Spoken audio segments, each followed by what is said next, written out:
ଥରେ ଦଳେ ଲୋକ ତୀର୍ଥଯାତ୍ରା ପାଇଁ ବାହାରିଲେ। ସେମାନେ ପୂଜା ଅର୍ଚ୍ଚନା କରି ବସ୍ରେ ଫେରୁଛନ୍ତି।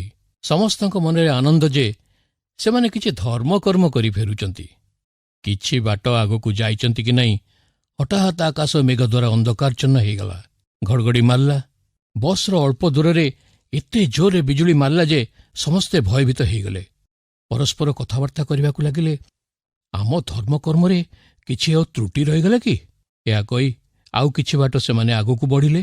ଆଉ ଏକ ବଡ଼ ଧରଣର ବିଜୁଳି ବସ୍ ପାଖରେ ପଡ଼ିଲା ଓ ସମସ୍ତେ ଡରିଗଲେ। ଏମିତିକି ଡ୍ରାଇଭର ମଧ୍ୟ ଆଉ ଆଗକୁ ଯିବାକୁ ସାହସ କଲାନି। ଗାଡ଼ି ରଖିଦେଲା।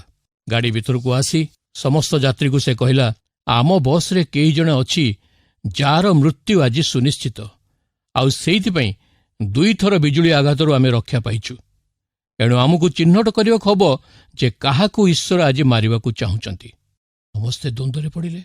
କେମିତି ଜାଣିବେ କାହାକୁ ଈଶ୍ୱର ମାରିବାକୁ ଚାହୁଁଛନ୍ତି? ବସ୍ ଡ୍ରାଇଭର କହିଲେ, ଆମେ ସମସ୍ତେ ବସ୍ରୁ ଓହ୍ଲେଇଯିବା। ଆଗରେ ଯେଉଁ ବରଗଛ ଅଛି, ଜଣ ଜଣ କରି ସେଇ ବରଗଛକୁ ଛୁଇଁକି ଆସିବା। ଯିଏ ଛୁଇଁ ଆସିଲା ବେଳେ ମରିଯିବ, ତେବେ ଜାଣିବା ଯେ ତାକୁ ହିଁ ଈଶ୍ୱର ଆଜି ମାରିବାକୁ ଚାହୁଁଥିଲେ। ଆମେ ସମସ୍ତେ ସୁରକ୍ଷିତ ଭାବେ ଘରେ ପହଞ୍ଚିବା। ଠିକ୍ ଅଛି। ଏକଥାରେ ସମସ୍ତେ ଏକମତ ହେଲେ।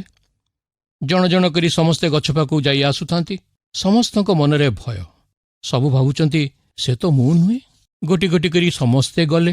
ବସ୍ର ଡ୍ରାଇଭର, କଣ୍ଡକ୍ଟର ମଧ୍ୟ ସେମାନେ ବି ଗଲେ। ଶେଷରେ ଜଣେ ବ୍ୟକ୍ତି ରହିଗଲେ। ସମସ୍ତଙ୍କର ଦୃଷ୍ଟି ସେହି ଲୋକ ଉପରେ। ସମସ୍ତେ ଭାବୁଛନ୍ତି, ଏଇ ଲୋକଟି ପାଇଁ ଆମେ ସମସ୍ତେ ବିପଦରେ ଅଛୁ। ସେ ଲୋକଟି ମଧ୍ୟ ଭୟଭୀତ। ସେ ଭାବୁଛି, ଆଜି ମୋ ମୃତ୍ୟୁ ନିଶ୍ଚିତ। ସେ ଡରି ଡରି ଗଛ ପାଖରେ ପହଞ୍ଚୁ ପହଞ୍ଚୁ ଜୋର ଶବ୍ଦ କରି ବିଜୁଳି ପଡ଼ିଲା। କିନ୍ତୁ ବିଜୁଳି ସେ ଲୋକ ଉପରେ ନ ପଡ଼ି ବସ୍ ଉପରେ ପଡ଼ିଲା। ଆଉ ବସ୍ରେ ଥିବା ଅନ୍ୟ ସମସ୍ତେ ସେହି ସମୟରେ ମୃତ୍ୟୁବରଣ କଲେ। ବସ୍ରେ ଥିବା ଅନ୍ୟ ସମସ୍ତେ ସେହି ଲୋକଟିକୁ ନିନ୍ଦା କରୁଥିଲେ ସିନା, କିନ୍ତୁ ତାଙ୍କ ପାଇଁ ଏତେ ସମୟ ଧରି ସେମାନେ ସୁରକ୍ଷା ପାଉଥିଲେ, ସେଇଟା ସେମାନେ ବୁଝିପାରୁନଥିଲେ। ପ୍ରିୟ ବନ୍ଧୁ, ଆମେ ଅନ୍ୟକୁ ଆକ୍ଷେପ କରିବା ପୂର୍ବରୁ ନିଜକୁ ଦେଖିବା ଆବଶ୍ୟକ, ନୁହେଁ କି? କିନ୍ତୁ ଅନ୍ୟକୁ ଆମେ ଦୋଷାରୋପ କରୁ। ସେଥିପାଇଁ ଈଶ୍ୱର ତାଙ୍କ ବାକ୍ୟ ବାଇବଲରେ କଥା କହନ୍ତି, କାହିଁକି ତୁମ ଭାଇର ଆଖିରେ ଥିବା କୁଟାଟିକକ ଦେଖୁଅଛ, କିନ୍ତୁ ତୁମ ନିଜ ଆଖିରେ ଯେଉଁ କଡ଼ିକାଠ ଅଛି ତା ଭାବି ଦେଖୁନ? ଅଥବା ତୁମେ କିପରି ଆପଣା ଭାଇକି କହିବ, ଆସ ତୁମ ଆଖିରୁ କୁଟାଟିକକ ବାହାର କରିଦିଏ, ଆଉ ଦେଖ ତୁମ ଆଖିରେ କଡ଼ିକାଠ ଅଛି। ରେ କପଟି, ଆଗେ ଆପଣ ଆଖିରୁ କଡ଼ିକାଠ ବାହାର କରି ପକାଅ, ତାପରେ ନିଜ ଭାଇର ଆଖିରୁ କୁଟାଟିକକ ବାହାର କରିବା ନିମନ୍ତେ ସ୍ପଷ୍ଟ ରୂପେ ତୁମେ ଦେଖିପାରିବ।